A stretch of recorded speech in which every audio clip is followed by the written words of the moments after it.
la politique anti-marocaine empruntée par le régime algérien, elle est excessive, elle est tellement excessive, exagérée, qu'elle génère de crise en crise.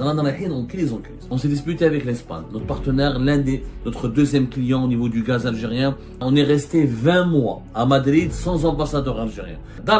Pourquoi? À cause de ce problème du Sahara occidental, qui est devenu une obsession. On en parle matin et soir. Matin et soir, au point où nous avons l'impression, en tout cas beaucoup de nos compatriotes, ils pensent que le Sahara occidental c'est un territoire algérien. On doit la récupérer. Moi je fais c'est un pays étranger. Après l'Espagne, maintenant on se dispute avec la France. La France a décidé de soutenir le plan d'autonomie marocain et de reconnaître la souveraineté du Maroc sur le Sahara occidental. Grosse dispute. Il fallait régler le problème du Sahara, il fallait accepter de tourner la page du Sahara occidental. Le Sahara doit rester marocain. Oublions ce problème du Sahara occidental. On n'a pas encore, on a du mal à protéger notre propre territoire, à développer notre propre territoire. Ça n'apporte rien. L'heure est grave, il faut absolument qu'on trouve une solution à ce problème qui nous pourrit l'existence et qui menace notre pays, qui menace le développement de l'Algérie et de tout le Maghreb. Le Maghreb n'existe plus. Le Maghreb s'est effrité depuis la rupture de relations diplomatiques entre l'Algérie et le Maroc en août 2021. Depuis août 2021, depuis cette maudite rupture de relations diplomatiques entre l'Algérie et le Maroc, le Maghreb ne cesse de basculer dans une phase de tension, de relations conflictuelles, de menaces, d'un climat extrêmement délétère, des peurs, des angoisses et de la panique. Aujourd'hui, on est en droit de paniquer, on est en droit de s'inquiéter, on est en droit d'angoisser parce que notre région, le Maghreb, je ne parle pas uniquement pour nous les Algériens et les Algériens, je parle pour tous les Maghrébins. Je l'ai toujours dit, il faut être aveugle, il faut être idiot, il faut être vraiment inconscient et immature et écervelé pour penser qu'on peut vivre en paix et avoir la sécurité et le développement et le progrès si nous avons des relations de mauvais voisinage et que nous évoluons dans un environnement géopolitique hostile, dangereux et instable. C'est le cas aujourd'hui de l'Algérie. Depuis 2021, la politique anti-marocaine empruntée par le régime algérien, elle est excessive, elle est tellement excessive, exagérée, qu'elle génère de crise en crise. Alors, on s'est disputé avec l'Espagne, notre partenaire, notre deuxième client au niveau du gaz algérien et notre deuxième client au niveau de nos exportations des hydrocarbures, notamment du gaz. L'Espagne qui était parmi les 4 et 3, voire les 5 premiers fournisseurs de l'Algérie et donc parmi les 5 partenaires commerciaux de l'Algérie.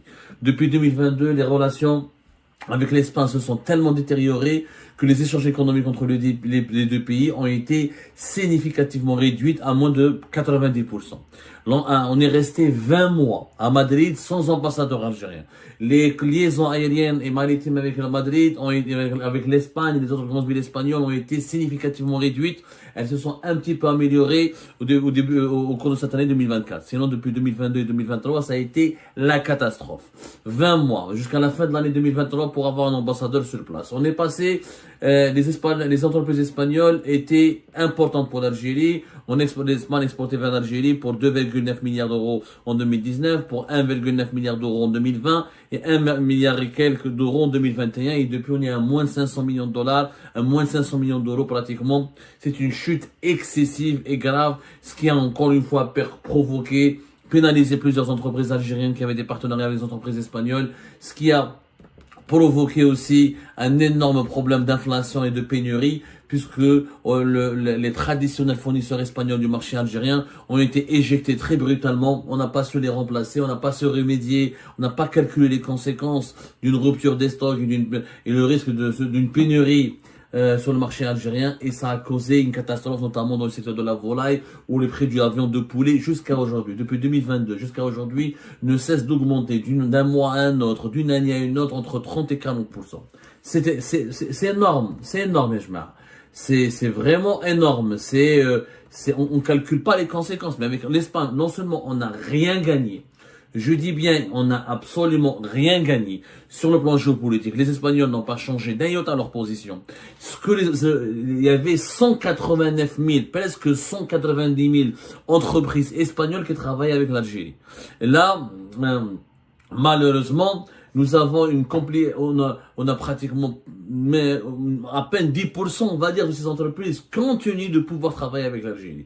Les milliards d'euros que l'Espagne a perdu avec l'Algérie, les a récupérés avec le Maroc. On a déjà expliqué que le Maroc a profité de cette occasion. Il a attiré vers lui les entreprises espagnoles et il a essayé de combler le vide, créer le vide, il a essayé de profiter de cette politique de boycott de l'Algérie vis-à-vis de l'Espagne pour aider l'Espagne à limiter les dégâts pour ces entreprises. Et on n'a rien gagné. Les relations algéro-espagnoles sont toujours en crise, les relations politiques et diplomatiques sont au minima. Le traité de bon voisinage et d'amitié avec l'Espagne est gelé depuis juin 2021 et notre deuxième client du gaz, on a hypothéqué nos relations avec la quatrième économie de l'Union européenne, après l'Allemagne, la France et l'Italie. Notre deuxième client, quand même, encore une fois, du gaz, parmi les 20 pays les plus riches du monde, l'Espagne, qu'on le veuille ou non. Un savoir-faire, etc., des potentialités, des accords, etc. C'est quand même, elle était parmi elle était entre 2019, non, 14e. Elle est actuellement classée en 14e et 16e, en 16e, 14e, 15e, son PIB évolue, puissance économique mondiale. Pourquoi? À cause de ce problème du Sahara occidental, qui est devenu une obsession. Auparavant, l'Algérie, à l'époque du régime de Bouteflika, le Sahara occidental était une constante des affaires étrangères, de la politique internationale de l'Algérie. C'était une simple constante, mais une base, un principe noble comme ça, que l'Algérie estimait qu'elle qualifiait de noble, et qu'on nous défendions, peut-être à juste titre à une certaine période de l'histoire, mais en tout cas, on n'en faisait pas une obsession. Ça n'a jamais été une obsession. C'est-à-dire qu'on n'en parlait pas tout le temps, ce n'était pas une variable de la politique interne du pays. Le Sahara occidental était toujours une problématique des relations internationales et des diplomates algériens, et ça relevait du secteur des affaires étrangères. Ce n'était pas un paramètre stratégique et névralgique qu'on utilisait comme baromètre pour évaluer et pour déterminer nos relations diplomatiques et politiques avec les États du monde entier. Et on n'a jamais créé des problèmes avec des partenaires aussi importants pour nous, comme la France et l'Espagne, juste à cause du Sahara occidental. Quand il y a des divergences avec la France, quand il y a des divergences avec l'Espagne, ou là avec les États-Unis d'Amérique sur la question du Sahara occidental, voilà, on disait, on marquait notre différence, l'Algérie marquait sa divergence, et ça s'arrêtait là. C'était pas une obsession. On n'est pas allé jusqu'à rompre les relations diplomatiques, et on n'en parlait pas régulièrement, comme à l'époque du régime Bouteflika. Le Sahara occidental, c'était l'APS, quelques médias publics moudjahed, je suis l'expression jeune indépendant, les médias les plus anti-marocains en Algérie, et quelquefois la radio et le NTV. Maintenant, ça a complètement changé. Le Sahara occidental, on en parle matin et soir. Matin et soir, au point où nous avons l'impression, en tout cas beaucoup de nos compatriotes, ils pensent que le Sahara occidental c'est un territoire algérien. Je vous assure, des citoyens algériens, ou des Algériens et des Algériens, ils disent que le Sahara, on doit la récupérer. Moi, je fais que c'est un pays étranger. C'est une question qui ne concerne pas le territoire algérien. On en parle matin et soir. Donc, après l'Espagne, maintenant on se dispute avec la France. La France a décidé de soutenir le plan d'autonomie marocain et de reconnaître la souveraineté du Maroc sur le Sahara occidental. Grosse dispute. Pas d'ambassadeur depuis 30 juillet 2024. Boycott des importations françaises. Ça, vous allez voir, je l'ai mis en garde. Je vous ai mis en garde. Mais ça va produire des conséquences désastreuses pour les Algériens et les Algériens, pour leur pouvoir d'achat. La France est notre deuxième fournisseur après la Chine. C'est quand même le premier, le deuxième et l'un des 3 premiers fournisseurs pour les matières agricoles alimentaires. On en a parlé tout à l'heure dans une émission.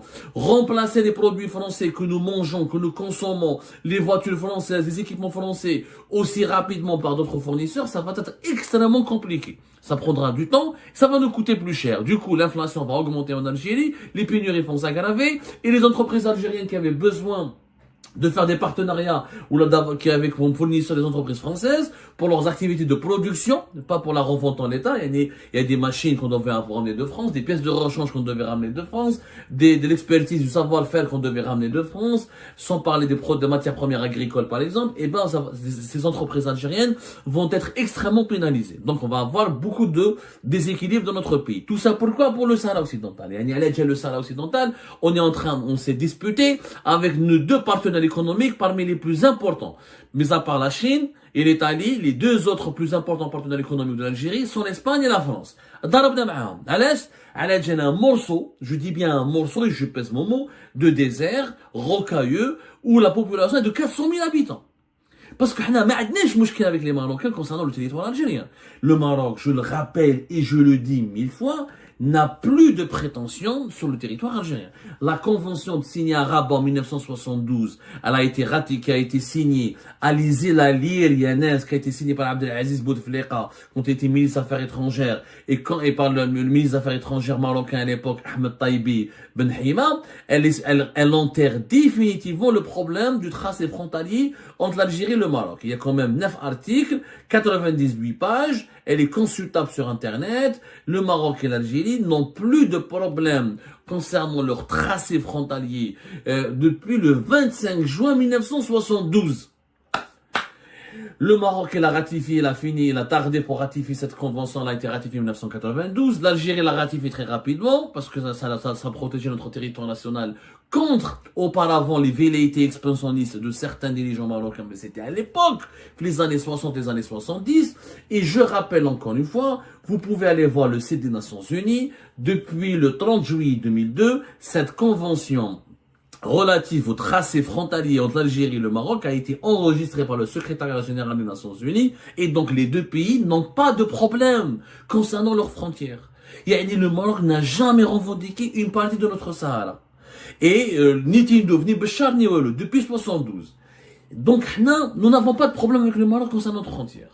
Le Sahara occidental, c'est un conflit, il relève de l'ONU. C'est l'ONU qui l'a déclaré territoire non autonome dont la population ne s'administre pas encore par elle-même.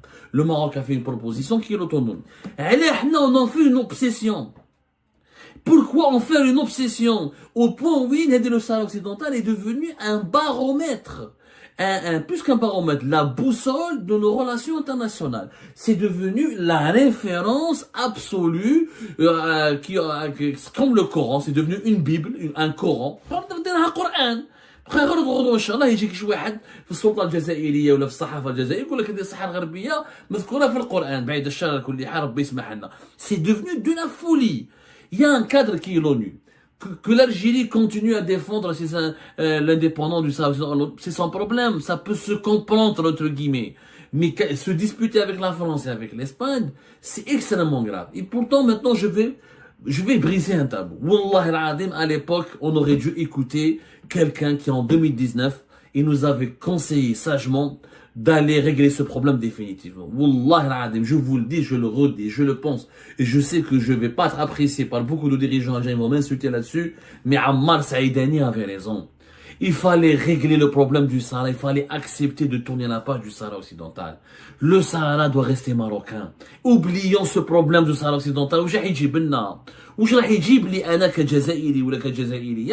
Au lieu d'aller financer le Polisario qui nous coûte, et on en a parlé, fait Algérie Park, plus d'1 milliard de dollars chaque année, on en a donné des chiffres, on a fait une enquête fouillée, etc.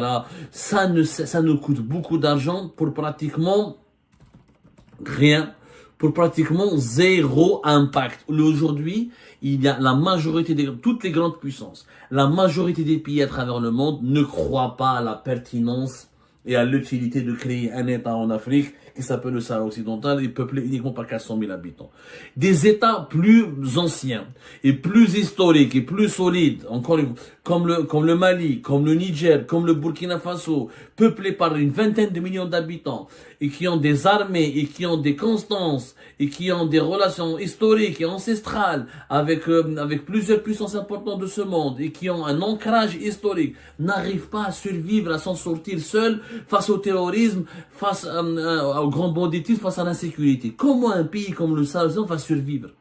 Et ne me comparez pas avec les pays du Golfe qui ont été créés dans les années 60. Les pays du Golfe ont eu le protectorat américain. Les États-Unis d'Amérique, et la Grande-Bretagne et l'Occident a accompagné la création du Qatar, des Émirats Arabes Unis, du Koweït, etc. Et le fait qu'ils avaient des richesses importantes en pétrole ou en gaz, ça a permis à ces Émirats d'exister. Et d'ailleurs, ils ont été créés en pleine guerre froide. Il y avait un contexte politique totalement différent. Et le fait qu'il y ait un parrainage américain et occidental a stabilisé ces Émirats et ça leur a permis de se développer. En réalité, ce sont des pays, des créations occidentales vivant selon un modèle culturel islamique ou arabe. Mais la forte domination de l'influence occidentale sur les pays du Golfe leur a permis d'avoir une protection.